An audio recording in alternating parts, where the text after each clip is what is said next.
গুনাহ হতে আমায় বাঁচাও ইয়া ইলাহি, বদভ্যাস হতে মুক্তি দাও ইয়া ইলাহি। আলহামদুলিল্লাহি রাব্বিল আলামিন ওয়াসসালাতু ওয়াসসালামু আলা সাইয়্যিদিল মুরসালিন। আম্মা বা'দ, ফাআউযু বিল্লাহি মিনাশ শাইতানির রাজীম। বিসমিল্লাহির রহমানির রহিম। আসসালাতু ওয়াসসালামু আলাইকা ইয়া রাসূলুল্লাহ ওয়া আলা আলিকা ওয়া আসহাবিকা ইয়া হাবিবাল্লাহ। আসসালাতু ওয়াসসালামু আলাইকা ইয়া নবিয়্যাল্লাহ ওয়া আলা আলিকা ওয়া আসহাবিকা ইয়া নূরাল্লাহ। প্রিয় আশিকানে রসুল ও মাদানী চ্যানেলের দর্শক শ্রোতা, আলহামদুলিল্লাহ, আল্লাহ তাবারাকা ওয়া তাআলার দয়ায় আবারও আপনাদের মাঝে উপস্থিত হয়েছি মাদানী চ্যানেলের ধারাবাহিক অনুষ্ঠান ভালো মন্দ স্বভাব নিয়ে। আর এই অনুষ্ঠানে আমরা প্রতিবারের মতোই এবারও একটি বিষয় নিয়ে আলোচনা করব, যেটা আমাদের জন্য খুবই গুরুত্বপূর্ণ এবং আমাদের স্বভাবের মধ্যে সেই বিষয়টা আনা চাই এবং এর বিপরীত যেটা রয়েছে সেটা দূরীভূত করে আল্লাহ তাআলা ও তার রসুলের সন্তুষ্টি হাসিল করা, এটা আমাদের প্রত্যেকের জন্য কর্তব্য রয়েছে। তো আসুন মাদানী চ্যানেলের দর্শকবৃন্দ, আমরা আজকে যে বিষয়ে শ্রবণ করব ওই বিষয়ে যাওয়ার পূর্বেই প্রিয় রসুল সাল্লাল্লাহু তাআলা আলাইহি ওয়া আলিহি ওয়াসাল্লাম এর উপর দুরূদ শরীফ পাঠ করার একটি ফজিলত শ্রবণ করে নিই। প্রিয় নবী রহমতে আলম সাল্লাল্লাহু তাআলা আলাইহি ওয়া আলিহি ওয়াসাল্লাম এর মনোমুগ্ধকর বাণী হচ্ছে, যে কোরআনে পাকের তেলাওয়াত করলো এবং রব আল্লাহ তাআলার হামদ বর্ণনা করলো, অতঃপর নবী করিম রউফুর রহিম সাল্লাল্লাহু তাআলা আলাইহি ওয়া আলিহি ওয়াসাল্লাম এর প্রতি দুরূদ শরীফ পাঠ করে আপন প্রতিপালক আল্লাহ তাআলার নিকট ক্ষমা প্রার্থনা করল। সুবহানাল্লাহ। তবে নিঃসন্দেহে সে কল্যাণকে নিজের স্থান থেকে অনুসন্ধান করে নিল। সুবহানাল্লাহ। আসুন প্রিয় ইসলামী ভাইয়েরা, আমরা তো আল্লাহ তাবারাকা ওয়া তাআলার হামদ পড়েছি এবং আল্লাহ রাসূল সাল্লাল্লাহু তাআলা আলাইহি ওয়া আলিহি ওয়াসাল্লামের উপর দরুদ ও সালামও পাঠ করে নি। সাল্লু আলাল হাবিব সাল্লাল্লাহু তাআলা আলা মুহাম্মদ সাল্লাল্লাহু তাআলা আলাইহি ওয়া আলিহি ওয়াসাল্লাম। প্রিয় ইসলামী ভাইরা এবং মাদানী চ্যানেলের দর্শক শ্রোতা, আজকে আমরা এমন বিষয় নিয়ে আলোচনা করব যেটার ব্যাপারে আমাদের সমাজের মধ্যে অনেক বেশি অলসতা দেখা যায়, গাফেলতি দেখা যায়। আজকে আমাদের সমাজের উচ্চবিত্ত শ্রেণীর যারা মানুষ রয়েছেন, হয়তো তারা এই বিষয়ের সাথে বেশি সম্পৃক্ত হবে। তো আমি প্রত্যেকের জন্য আরজ করব, মাদানী চ্যানেলের এই অনুষ্ঠানে যেন আল্লাহ তাআলা আমাদেরকে ওই শ্রেণীর প্রত্যেক শ্রেণীর মানুষ হয়তো এখান থেকে উপকৃত হবে যদি আমরা ওই বিষয়টাকে নিজের স্বভাবের মধ্যে নিয়ে আসি। আর ওই শ্রেণীর লোক যারা উচ্চবিত্ত আছে, সম্পদশালী রয়েছে, ধনী ব্যক্তি রয়েছে, বেশিরভাগের মাঝে আজকে এই স্বভাব এর প্রতি উদাসীনতা দেখা যায়, যে যাকাত আদায়ের ক্ষেত্রে অলসতা। আজকে যদি আমরা চিন্তা করি, আমাদের সমাজের অনেক ধনী ব্যক্তিত্ব রয়েছে যাদের উপর আল্লাহ তাবারাকা ওয়া তাআলা যাকাতকে কি করেছেন, ফরজ করেছেন। যারা শরীয়তের বিধান অনুযায়ী যাদের উপর যাকাত দেওয়া ফরজ হয়ে যায়, যাকাত দেওয়ার উপযুক্ততা আছে, কিন্তু বড়ই আফসোসের বিষয় আমাদের মাঝে যাকাত দেওয়া থেকে নিজেকে বাঁচার মন মানসিকতাও দিন দিন বেড়েই যাচ্ছে। শুধুমাত্র দুনিয়ার লোভের কারণে, শুধুমাত্র অর্থবিত্তের লোভের কারণে, শুধুমাত্র সম্পদের প্রতি অধিক কামনা, অধিক সম্পদের বাসনা আকাঙ্ক্ষা নিজের মাঝে থাকার কারণে আল্লাহ তাবারাকা ওয়া তাআলার ওই বিধান যাকাত দেওয়ার প্রতি উদাসীনতাও দিন দিন আমাদের মাঝে বৃদ্ধি পাচ্ছে। আজকে আমরা আমাদের এই ভালো মন্দ স্বভাব অনুষ্ঠানের মধ্যে এই বিষয় নিয়ে আলোচনা করব। মাদানী চ্যানেলের দর্শক শ্রোতা, প্রথমেই আমরা একটি ঘটনা শ্রবণ করব। কিতাবের মধ্যে এসেছে হযরত সাইয়্যিদুনা মূসা কালিমুল্লাহ আলা নবিয়িনা ওয়া আলাইহিস সালাতু ওয়াস সালাম, মহান আল্লাহ তাবারাকা ওয়া তাআলা আযজা ওয়া জাল্লার নবী ছিলেন, রসুল ছিলেন, জিনার যুগের ঘটনা সেটা। এক ধনাঢ্যশালী ব্যক্তি যার নাম ছিল কারুন। অনেক সম্পদের অধিকারী ছিল সে, এবং সুন্দরও ছিল, সুদর্শনও ছিল। সে বনি ইসরায়েলে তাওরাত এর অনেক বড় আলিমও ছিল, মানে তাওরাত কিতাবের আলিম ছিল, অনেক দক্ষ আলিম ছিল, খুবই মিশুকও ছিল এবং সচ্চরিত্রবানও ছিল। কিন্তু অশেষ ধন সম্পদ তার হাতে আসতেই তার চরিত্রের মধ্যে একেবারে পরিবর্তন চলে আসলো, এবং হযরত সাইয়্যিদুনা মূসা আলা নবিয়িনা ওয়া আলাইহিস সালাতু ওয়াস সালাম এর অনেক বড় শত্রু হয়ে গেল, আর অনেক বড় অহংকারী হয়ে গেল, জামানার নবী, জামানার রসুলের দুশ্মন হয়ে গেল, শুধুমাত্র সম্পদ এর কারণে। যখন যাকাত দেওয়ার বিধান আল্লাহ তাবারাকা ওয়া তাআলা আযজা ওয়া জাল্লার পক্ষ থেকে অবতীর্ণ হলো, তখন সে হযরতে মূসা আলা নবিয়িনা ওয়া আলাইহিস সালাতু ওয়াস সালাম এর সামনে এই অঙ্গীকার করলো যে আমার সমস্ত সম্পদ থেকে হাজারো অংশ যাকাত বের করব। কিন্তু যখন সে সম্পদ হিসাব করলো, তখন দেখা গেল যে একটি বিরাট অংশ যাকাত বের হচ্ছে।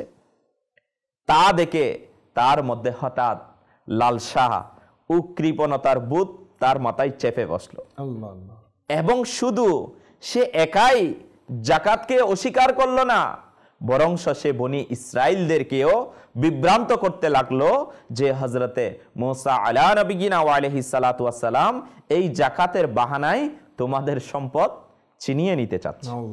আল্লাহ তাআলার পানা জামানার একজন নবী রসুলের বিপক্ষে অপবাদ দেওয়া শুরু করে দিল, শুধুমাত্র সম্পদের লালসার কারণে। প্রিয় ইসলামী ভাইরা এবং মাদানী চ্যানেলের দর্শক শ্রোতা, এমনকি মানুষদেরকে হযরত সাইয়্যিদুনা মূসা আলা নবিয়িনা ওয়া আলাইহিস সালাতু ওয়াস সালাম থেকে বিভ্রান্ত করার জন্য এরূপ জঘন্য এবং ঘৃণ্য চক্রান্ত সে শুরু করে দিল। একজন মহিলাকে সে অনেক সম্পদ দিয়ে বুঝিয়ে রাজি করে মূসা আলা নবিয়িনা ওয়া আলাইহিস সালাতু ওয়াস সালাম এর বিরুদ্ধে অপকর্মের অপবাদ দিতে লাগলো। সুতরাং ঠিক সেই সময় যখন হযরত সাইয়্যিদুনা মূসা আলা নবিয়িনা ওয়া আলাইহিস সালাতু ওয়াস সালাম বয়ান করছিলেন, কারণ মূসা আলাইহিস সালামকে এই বিষয়ে আঘাত করলে মূসা আলা নবিয়িনা ওয়া আলাইহিস সালাতু ওয়াস সালাম বললেন যে সেই মহিলাকে আমার সামনে নিয়ে আসো। সুতরাং সেই মহিলাকে ডাকা হলো। তখন হযরত সাইয়্যিদুনা মূসা আলাইহিস সালাম বললেন, হে মহিলা, সেই আল্লাহর শপথ যিনি বনি ইসরায়েলের জন্য নদীকে দুই ভাগ করে দিয়েছেন এবং নিরাপত্তার সহিত নদী পার করিয়ে ফিরাউনের হাত থেকে মুক্তি দিয়েছেন, সত্য করে বলো যে আসল বিষয়টি কি। হযরতে মূসা আলা নবিয়িনা ওয়া আলাইহিস সালাতু ওয়াস সালাম এর রাগান্বিত ভাব দেখে সেই মহিলাটি ভয়ে কাঁপতে লাগলো এবং সেই সমবেত জনতার সামনে স্পষ্ট করে বলে দিল, হে আল্লাহ তাআলার নবী, আমাকে কারুন অনেক ধন সম্পদ দিয়ে রাজি করিয়েছে যে আপনার বিরুদ্ধে অপবাদ দেওয়ার জন্য। অতঃপর তিনি আলাইহিস সালাম লোকদেরকে বললেন, যারা কারুনের সাথী তারা যেন কারুনের সাথে অবস্থান করে, আর যারা আমার সাথী তারা যেন কারুন থেকে পৃথক হয়ে যায়। তখন আল্লাহ তাবারাকা ওয়া তাআলার নবী অশ্রুসিক্ত হয়ে গেলেন এবং তিনি সিজদায়ে শুকর আদায় করলেন এবং এই দোয়া করলেন, হে আল্লাহ, কারুনের উপর তোমার কহর ও গজব অবতীর্ণ করো। হে প্রিয় আশিকানে রসুল এবং মাদানী চ্যানেলের দর্শক শ্রোতাবৃন্দ, তখন হযরতে সাইয়্যিদুনা মূসা আলাইহিস সালাম মাটিকে আদেশ দিলেন, হে মাটি, তুমি কারুনকে আঁকড়ে ধরো। কারুনকে একেবারে হাঁটু পর্যন্ত মাটি আঁকড়ে ধরল। অতঃপর তিনি আবারও একই কথা বললেন, তখন সে কোমর পর্যন্ত ধসে গেল। আর কারুন এবার বুঝতে পেরে কাঁদতে লাগলো এবং অনুরোধ করে নৈকট্য এবং আত্মীয়তার দোহাই দিতে লাগলো। কিন্তু আল্লাহ তাআলার নবী আলাইহিস সালাম তার দিকে ধ্যানও দিলেন না। অবশেষে সে জমিনে পুরোপুরি ধসে গেল, এখনো ধসে যাচ্ছে। এবং দুইজন পাপিষ্ট যে যারা কারুনের পক্ষ নিয়েছিল আর বাকি সবাই হযরত সাইয়্যিদুনা মুসা আলা নবিয়িনা ওয়া আলাইহিস সালাতু ওয়াস সালামের পক্ষে চলে আসলো, কারুন থেকে আলাদা হয়ে গেল। আর ওই দুইজন পাপিষ্ঠ এখন বলতে লাগলো যে মুসা আলাইহিস সালাম কারুনকে মাটিতে দোষিয়ে দিয়েছে এই জন্য যেন তার সম্পদগুলো কি করতে পারে, ছিনিয়ে নিতে পারে, গ্রাস করে নিতে পারে।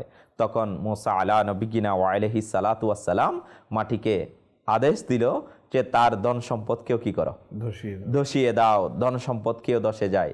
সুতরাং কারুনের স্বর্ণের নির্মিত বাড়ি এবং তার ধন সম্পদ সবকিছুই মাটিতে ধসে গেল আল্লাহ তাআলার নবীর বদদুয়ার বদৌলতে। যদি আমরা চিন্তা করি জাকাত না দেওয়া, কারণ সে অনেক ধন সম্পদের অধিকারী ছিল। আর যদি আমরা চিন্তা করি সে যখন ধন সম্পদের মালিক ছিল না, বেশি অহংকারীও ছিল না, আর যখন তার মাঝে ধন সম্পদের আধিক্যতা চলে আসলো, অহংকারও চলে আসলো। আর এটা চলে আসার সাথে সাথে আল্লাহ তাআলার হুকুমের প্রতি অবাধ্যতাও চলে আসলো, আল্লাহ তাআলার নবীর ফরমানের প্রতি অবাধ্যতাও চলে আসলো, আল্লাহ তাআলার নবীর আদেশ মানার ক্ষেত্রে কার্পণ্যতা চলে আসলো, কৃপণতা চলে আসলো। শুধুমাত্র বিশাল একটা অঙ্ক জাকাত বের হয়ে যাচ্ছে, দিয়ে দিতে হবে। আসলে যেই মাল দৌলত ইজ্জত দিয়েছেন আল্লাহ তাবারাকা ওয়া তাআলা, আর আল্লাহ তাবারাকা ওয়া তাআলা রাস্তায় দেওয়ার ফলে সেটা তো কখনো কমে যাবে না। কিন্তু আফসোস আজকে আমাদের সমাজের মধ্যে যদি আমরা কারুনের এই ঘটনাকে চিন্তা করি, সেখান থেকে উপলব্ধি করার চেষ্টা করি, আজকে আমরা প্রিয় নবী রাসূলে আরবি সাল্লাল্লাহু তাআলা আলাইহি ওয়া আলিহি ওয়াসাল্লাম এর উম্মতের মধ্যে শামিল রয়েছি। জাকাতের বিধান আমাদের উপরও বর্তায়। আর আমরা যারা উম্মতে মুহাম্মদের মধ্যে ধনী রয়েছি, জাকাত দেওয়ার উপযুক্ত রয়েছি, আমাদের কাছে এমন স্বভাব আনা চাই যেই স্বভাবটা আমাকে জাকাত আদায়ের প্রতি উদ্বুদ্ধ করে, উৎসাহিত করে, আর আমরা জাকাত আদায়ের ক্ষেত্রে সফল কাম হয়ে যায়। আর বারগাহে ইলাহির পক্ষ থেকে আসা আদেশের উপর ফরমাবদ্দার হয়ে যায়, বাধ্যগত হয়ে যায়। আর আল্লাহ তাবারাকা ওয়া তাআলা আযজা ওয়া জাল্লার নবী এবং রসুলগণের পক্ষ থেকে আসা সেই পয়গামগুলোকে আমরা মাথা পেতে নিই। আর এর মধ্যেই তো কামিয়াবি, এর মধ্যেই তো সফলতা, আর এর মধ্যেই তো দুনিয়া ও এবং আখিরাতের ইজ্জত, সম্মান, কল্যাণ নিহিত রয়েছে। কিন্তু বড়ই আফসোস আজকে আমাদের মাঝে এর অনেক বেশি সংকীর্ণ মনোভাব, কৃপণতার মনোভাব দিন দিন বেড়েই চলছে। এই জন্যেই মাদানী চ্যানেল আমাদের মাঝে এই বিষয়গুলোর দিকে ইঙ্গিত করার জন্য ভালো মন্দ স্বভাব নিয়ে আসছে। আলহামদুলিল্লাহ, এরই ধারাবাহিকতায় আজকে আমরা আরও অনেক বিষয় জানব। জাকাত আদায় না করার কেমন ক্ষতি রয়েছে, আর জাকাত আদায়ের মধ্যে কি বরকতও আছে।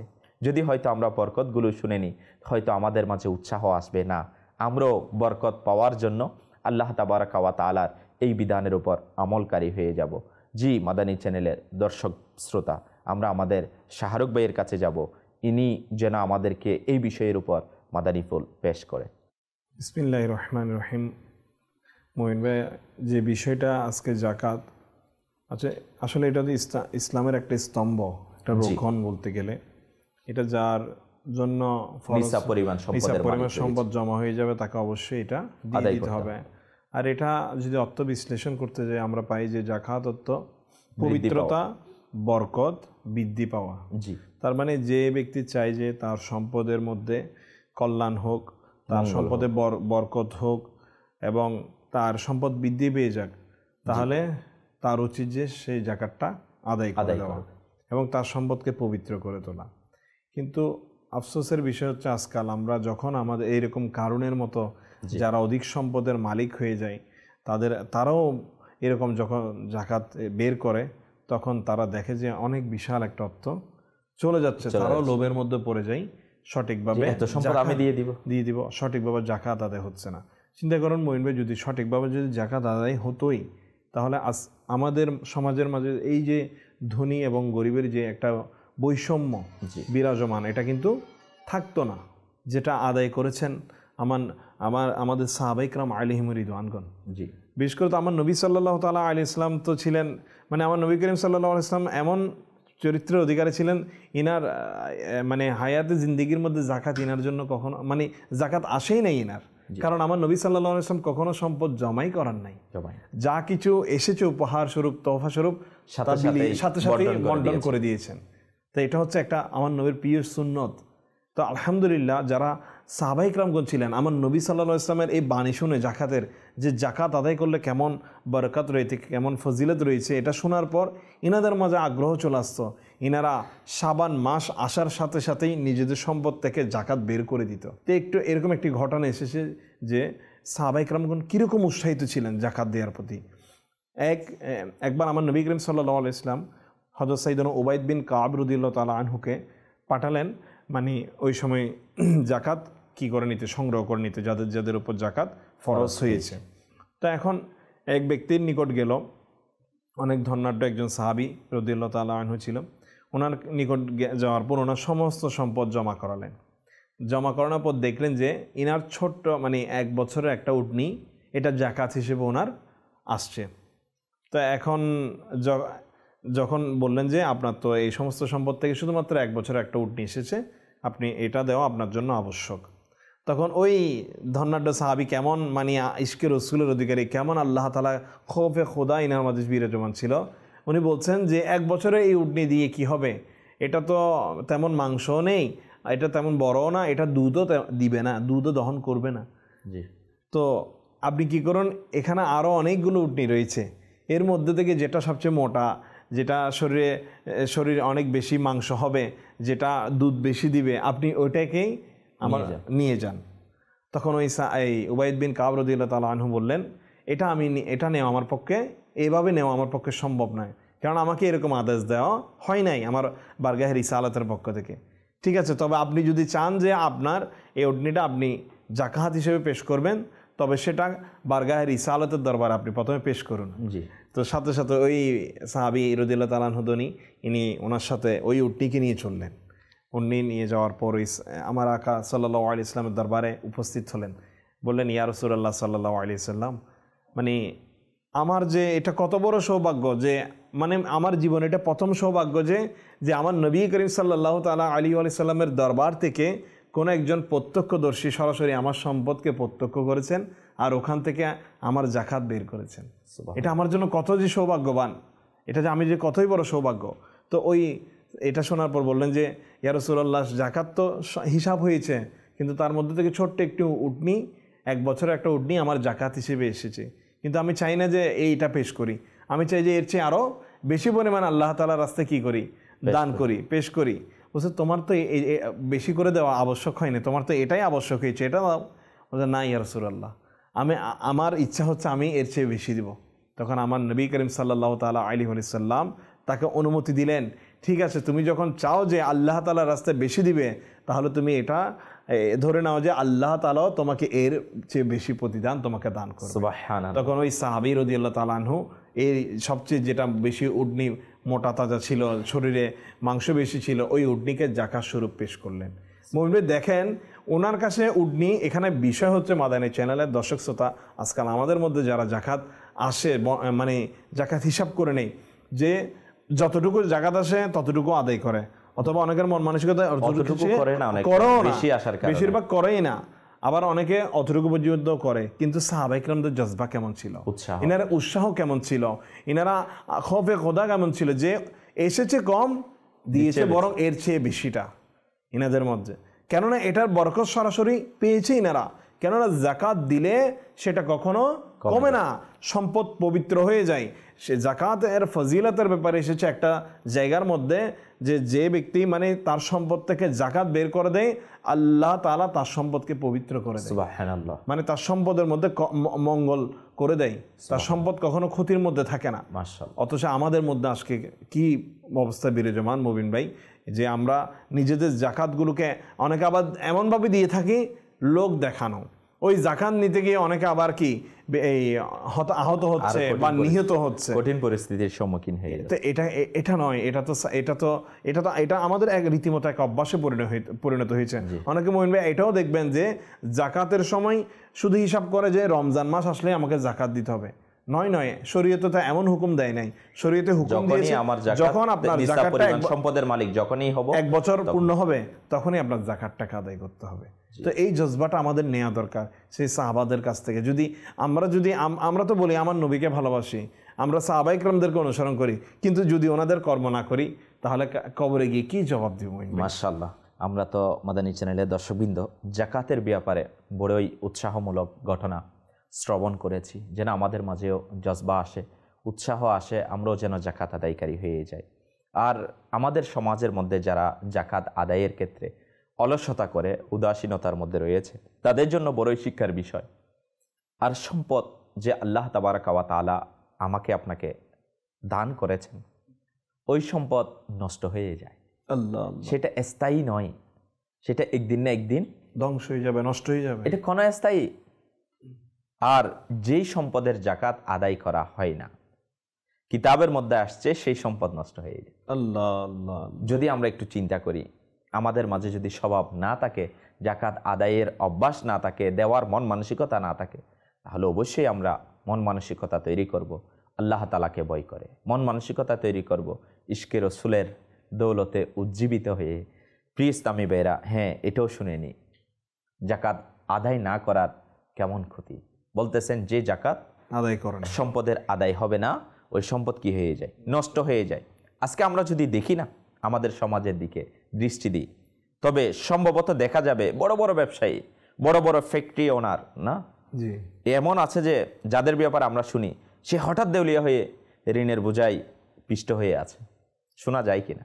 অবশ্যই। মাদানী চ্যানেলের দর্শকবৃন্দ, এরা পলাতকও দেখা যায়। জি, এরা হচ্ছে তারাই যারা কাল পর্যন্ত তো খুবই আরাম ও আয়েসে উদাসীনতার গভীর নিদ্রায় আচ্ছন্ন হয়ে জীবন অতিবাহিত করছিল, যাদের অধীনে অসংখ্য কর্মচারী কাজ করত, ব্যক্তিগত কাজের জন্য খাদিমের লাইন পড়েছিল। কিন্তু আজ কি যে এইসব কিছুই লুট হয়ে গেছে। এটি তার নিজের হাতের কর্মফল তো নয় যে, এই ব্যবসায়ীর সুদের ইন্টারেস্ট টাকাও অন্তর্ভুক্ত রয়েছে। অথবা হতে পারে ওই ব্যক্তি প্রতি বছর নিজের সম্পদের জাকাতেই যথাযথভাবে আদায় করত না, এবং দুনিয়ায় এটি তারই শাস্তি পাচ্ছে। কিন্তু মনে রাখবেন, যদি আমার এমন কোনো ব্যক্তিকে চিনি যে পূর্বে তো খুবই ধনী ছিল, কিন্তু এখন গরিব ও নিঃস্ব, এবং আমাদের কুমন্ত্রণা আসে যে এই ব্যক্তি যে শাস্তি পাচ্ছে তা এরই প্রতিফল যে সে আল্লাহ তাআলার পথে সম্পদ খরচ করত না, জাকাত দিত না, সে গরিবদের সাহায্য করার পরিবর্তে ধাক্কা দিত। এই কারণেই সে এই পরীক্ষায় পতিত হয়েছে। যে কোনো মুসলমানের সম্পর্কে এরূপ ভাবনা রাখা আমাদের শরীয়তে অনুমতি দেয় না। আমরা জানি না যে ব্যাপারে কি আসল বিষয় কি। আল্লাহ তাবারাকা ওয়া তাআলা আমাদেরকে সুধারণার অশেষ দৌলত দ্বারা সমৃদ্ধশালী করুন। প্রিয় ইসলামী ভাইরা এবং মাদানী চ্যানেলের দর্শক শ্রোতা, রোদ ও বৃষ্টিতে যে সম্পদ নষ্ট হয়েছে তা জাকাত না দেওয়ার কারণেই নষ্ট হয়েছে। হাদিসে মুবারকার মধ্যে ইরশাদ এসেছে, রোদ এবং বৃষ্টিতে যে সম্পদ কি হয়েছে, নষ্ট হয়েছে, তার জাকাত না দেওয়ার কারণে নষ্ট হয়েছে। অপর এক স্থানে প্রিয় আকা সাল্লাল্লাহু তাআলা আলাইহি ওয়া আলিহি ওয়াসাল্লাম ইরশাদ হচ্ছে, জাকাতের সম্পদ যেখানে মিশে গেছে সেটাকে ধ্বংস করে দিবে। আল্লাহ। অর্থাৎ জাকাত যে সম্পদ থেকে কি হয় নাই, বের করা হয় নাই। আরো বলতেছে, জাকাত আদায় না করা ব্যক্তিকে সামগ্রিকভাবে ক্ষতিগ্রস্ত হতে হয়। আজকে যদি আমরা চিন্তা করি, তবে সামগ্রিকভাবে অনেক সমস্যা শিকার রয়েছি। মূল্য বৃদ্ধি দিন দিন বেড়ে চলছে। যদি জাকাত আদায় হতো, এখান থেকে বান্দা মুক্তি পেত। অর্থাৎ জাকাত আদায় করার যেমন বেনিফিট সামগ্রিকভাবে রয়েছে, ঠিক তেমনিভাবে জাকাত আদায় না করার ক্ষেত্রে সামগ্রিকভাবে মানুষ ক্ষতির সম্মুখীন হয়। যেভাবে বেকারত্বতা আমাদের সমাজে দিন দিন ব্যাপক হারে ধারণ করেছে, গরমের তীব্রতাও বেড়েই চলছে, পানির অভাবের কারণে খুবই সমস্যার সম্মুখীন হতে হচ্ছে। আমরা যেসব সমস্যা শিকার হচ্ছি, হতে পারে এর একটি কারণ মুসলমানদের জাকাত আদায় না করা।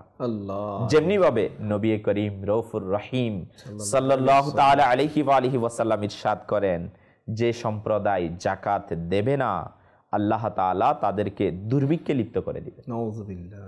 যে সম্প্রদায় জাকাত আদায় করবে না। ওই সম্প্রদায় দুর্ভিক্ষের মধ্যে পড়ে যাবে। অপর এক স্থানে ইরশাদ করেন, যখন লোকেরা যাকাত আদায় করা ছেড়ে দিবে তখন আল্লাহ তাআলা বৃষ্টিকে আটকে রাখবেন। আল্লাহ আল্লাহ। যদি জমিনে চতুষ্পদ প্রাণী না থাকতো তবে আকাশ থেকে পানির একটি ফোঁটাও পড়তো না। তাহলে বোঝা যাচ্ছে আমরা কেমন কেমন আল্লাহ তাআলার হুকুমের অবাধ্যতা করে যাচ্ছি। প্রিয় ইসলামী ভাইরা, আলহামদুলিল্লাহ আমরা শ্রবণ করছিলাম যে যাকাত না দেওয়ার কেমন ক্ষতি রয়েছে। যেভাবে আমরা দুনিয়ার মধ্যে এর প্রভাব রয়েছে, শাস্তি দুনিয়াতে পাবে, বান্দাদের উপর বিভিন্ন বালা মুসিবত আসবে, সম্পদ নষ্ট হয়ে যাবে, ডুবে যাবে। কিতাবের মধ্যে কিন্তু এটাও আসছে যে মালের যাকাত আদায় করা হয় সে মাল আগুনে জ্বলবে না এবং পানিতে ডুববে না।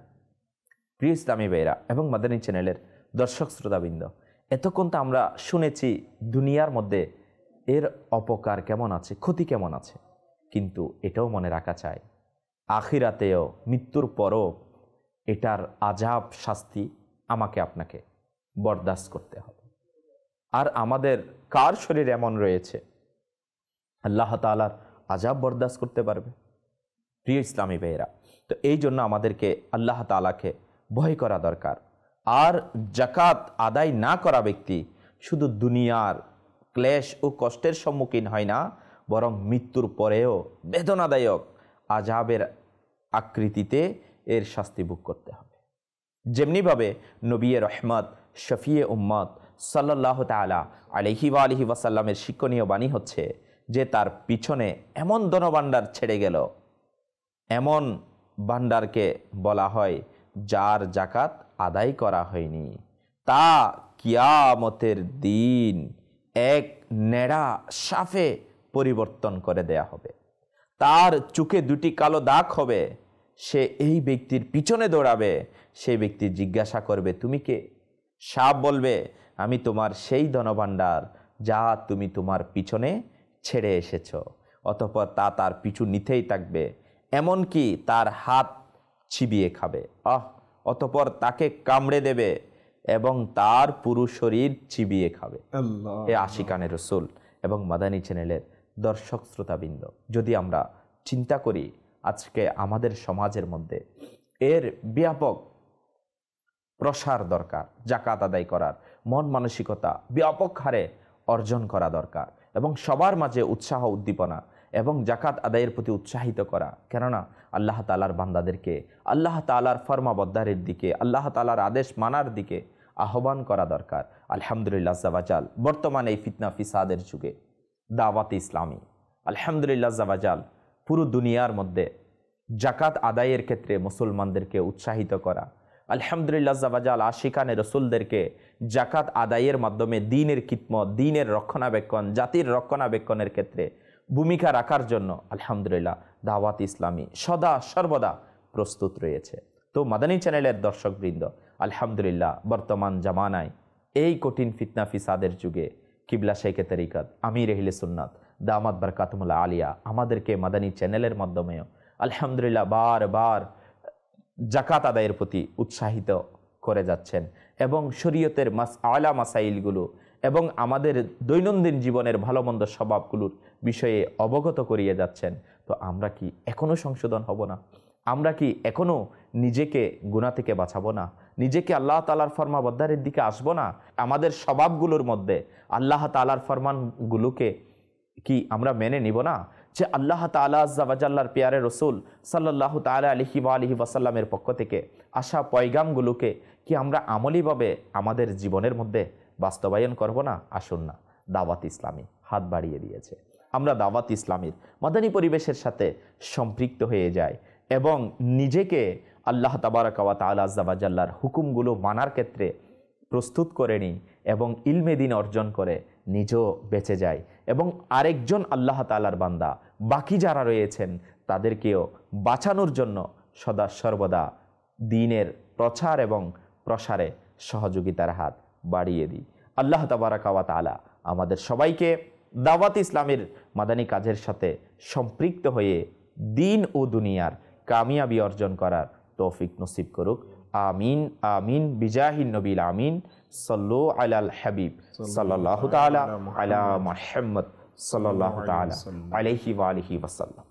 গুনাহ হতে আমায় বাঁচাও ইয়া ইলাহি, বদভ্যাস হতে মুক্তি দাও।